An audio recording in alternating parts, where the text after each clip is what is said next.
గతంలో BRS government ఈ car రేసులు పెట్టినప్పుడు మరి ఏమి సాధించిందో అది కూడా చెప్పాలి. నెక్స్ట్ అది మాట్లాడదాం. సో ప్రేమ్ గాంధీ గారు, ఇక్కడ బీజేపీ పార్టీ నాయకులు కూడా ఈ ఫుట్బాల్ మ్యాచ్ అంటే రేవంత్ రెడ్డి ఇక్కడ కండక్ట్ చేయటము, రాష్ట్రంలో పరిస్థితి ఏంటో తెలిసి ఇలాంటి మ్యాచ్లు కండక్ట్ చేయడం దాని మీద బీజేపీ నాయకులు కూడా విమర్శిస్తున్నారు. సో ఏంటి బీజేపీ అభ్యంతరం ఏంటి ఇక్కడ?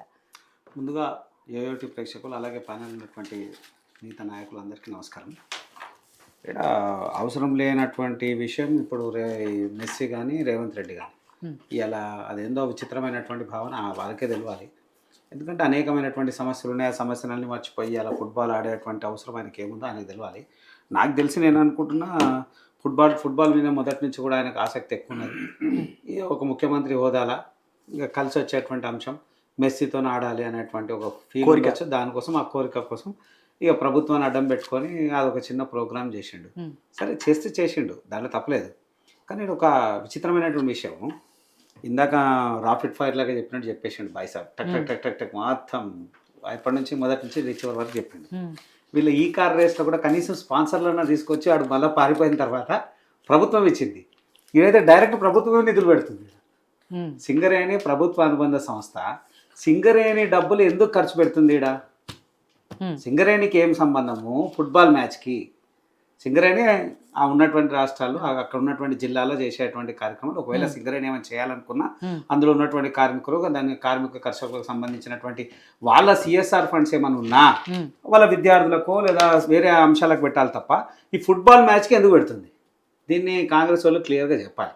ఎందుకంటే మెస్సీకి సింగరేణికి రేవంత్ రెడ్డికి ఏం సంబంధం? అసలు ఎక్కడా పొందలేనటువంటి విషయంలో ఎట్లొచ్చు? ఒకవేళ నిజంగా మీరు మ్యాచ్ కండక్ట్ చేయాలనుకుంటున్నారు, క్రీడా స్ఫూర్తిని తీసుకురావాలనుకుంటే మీరు క్రీడా రంగంలో ఉన్నటువంటి అనేక కంపెనీలతో స్పాన్సర్షిప్ అన్న తీసుకోవాలి కదా. మీరే ప్రైవేట్ అంటున్నారు. సరే ప్రైవేట్ అన్నప్పుడు మళ్ళీ స్పాన్సర్షిప్ అన్న తీసుకునేది ఉండే.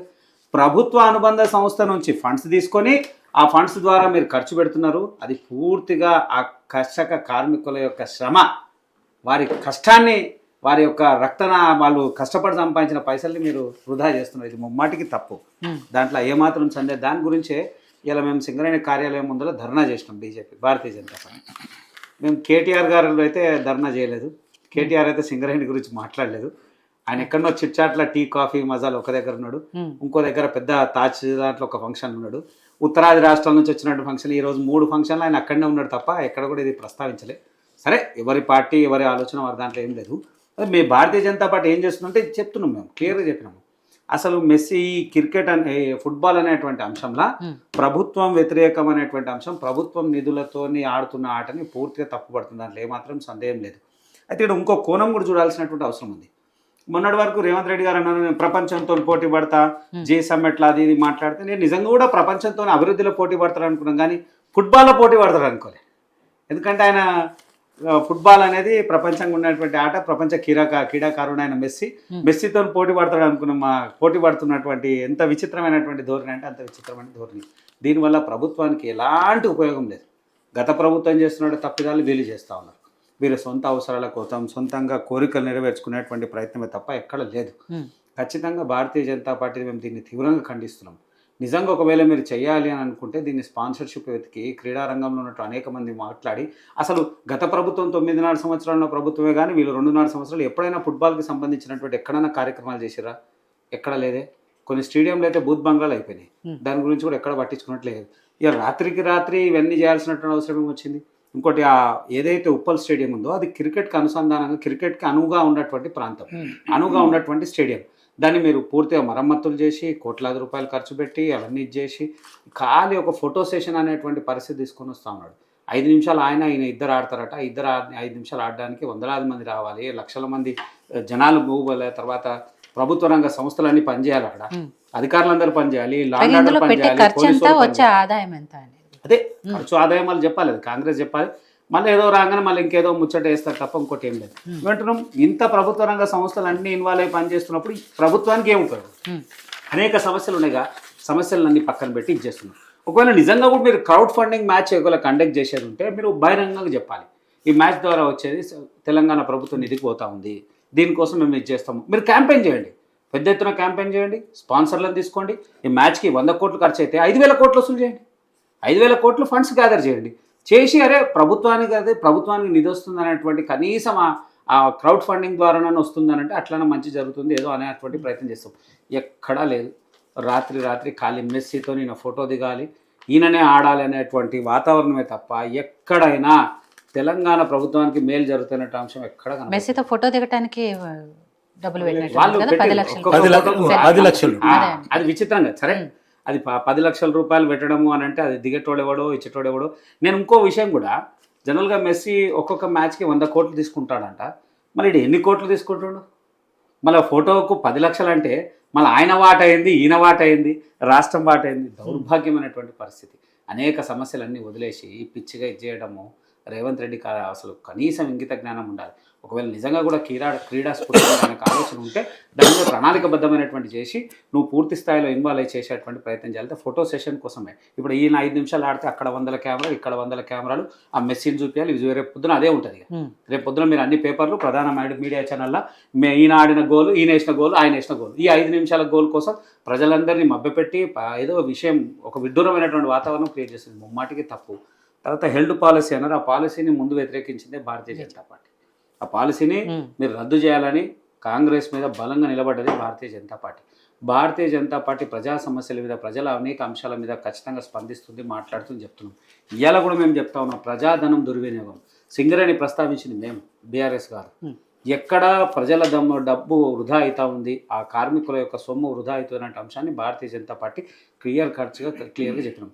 ఇప్పటికైనా కాంగ్రెస్ పార్టీ నాయకులు, ఎందుకంటే మళ్ళీ వాళ్ళ లైన్ రావడానికి కొంచెం టైం పడుతుంది, ఆ టైం లోపల దీనికి వచ్చిన ప్రయోజనం ఏంది? గతంలో మనం అన్నాం ఏది, మా ఈ కార్ రేస్ వల్ల ఏం లాభం వచ్చిందని మనమే బీఆర్ఎస్ మీద అనేక ఆరోపణలు చేశారు. మళ్ళీ దీని మీద ఏం లాభం వస్తుంది? దీని మీద జరిగే లాభం ఏంది?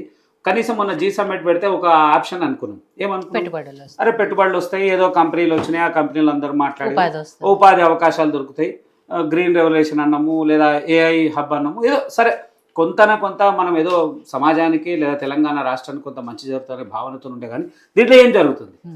దీంట్లో వీళ్ళంతా మళ్ళీ ఈ మొత్తం భాగవతం చూడడానికి రాహుల్ గాంధీ రావడం అదో పెద్ద విచిత్రం. అంటే రాహుల్ గాంధీకి ఏం పని లేదా, ఆయన ఖాళీగా ఉన్నాడా?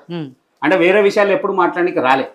విద్యార్థులు చచ్చిపోతే రాలే, రైతులు చచ్చిపోతే రాలే, కొట్టుకొని చస్తుంటే రాలే, అనేక చోట్ల బాంబ్ బ్లాస్ట్ జరిగితే కూడా స్పందించని ప్రస్తావ. కనీసం ఆ ప్రాంతానికి కూడా పోలే. మన కాదు, ఉత్తరాది రాష్ట్రాల్లో ఉన్నటువంటి పెద్ద ఎత్తున ఉగ్రవాదులు దాడులు చేసినటువంటి ప్రాంతానికి కూడా ఆయన వెళ్ళలేదు. మన ఇక్కడ ఫుట్బాల్ మ్యాచ్ చూడడానికి వచ్చిండు. అంటే వీళ్ళిద్దరు దోస్తాను ఏంది అసలు? మళ్ళీ ఏముంది అంటే ఈయనకు కూడా మెస్సీ అంటే ఇష్టమా? రాహుల్ గాంధీకి కూడా మెస్సీతో చిట్ చాట్ చేయాలని ఉందా, లేదా మెస్సీతో ఉందా? ఎందుకు ఇలాంటి పరిస్థితులు? వీళ్ళు అసలు ముఖ్యమంత్రి అయినా, ఆయన ప్రతిపక్ష నాయకుడు, ఇలాంటి కార్యక్రమాలకి ఎప్పుడైనా ప్రేమ్ గారు ఓవర్ నైట్లో ప్రయోజనాలు రాకపోయినప్పుడు లాంగ్ రన్లో ఉంటుంది కదా, ప్రభుత్వం ఎప్పుడైనా కూడా ఆ కోణంలో కూడా ఆలోచిస్తుంది కదా. నేనేమంటున్నా, కొన్ని రంగాల్లో పర్వాలేదు రావచ్చు, కానీ ఇక్కడ ఏం ఉపయోగం ఉంది? ఫుట్బాల్ అనేటువంటి రంగం మనం గతంలో ఎప్పుడైనా తెలంగాణ రాష్ట్ర ప్రభుత్వం ఫుట్బాల్కి సంబంధించిన ఎక్కడన్నా మనం చేసినామా? ఇప్పటివరకు ఎక్కలేదు. సరే, మన దగ్గర ఉన్నటువంటి ఫుట్బాల్ రంగాన్ని కూడా మనం అభివృద్ధి చేసి ఆ రంగం ద్వారా ప్రపంచవ్యాప్తంగా మన విద్యార్థులు కూడా ఆ స్థాయిలో రావాలంటే మీరు ఎప్పుడు ప్రోత్సాహకాలు ఇచ్చిరని, ఆ రంగంలో ఎప్పుడు చూసిరని? ఆ ఉన్న స్టేడియంలోకే కలర్ గతి లేదు, కనీసం కోచ్లు లేరు, ఏమీ లేరు. విద్యాశాఖ ఆయన దగ్గర ఉంటుంది, క్రీడాశాఖ ఆయన దగ్గరనే ఉంటుంది, మంత్రుల శాఖలన్నీ ఆయన దగ్గర పెట్టుకొని కనీసం ఆ మంత్రి శాఖలో పనిచేసేటువంటి వ్యవస్థ కూడా లేనప్పుడు ఇక నువ్వు ఇక్కడ కొత్తగా ఆడే ఉపయోగం ఏముంది?